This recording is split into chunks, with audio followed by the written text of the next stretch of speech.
Welcome to BI Architects, where we imagine, create, inspire.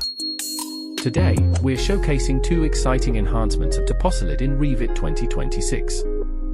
First, we'll explore the subdivision enhancements, including negative value subdivisions, crossed subdivisions, and hiding subdivisions. Then, we'll look at how to copy points efficiently using the new point threshold feature. Let's get started.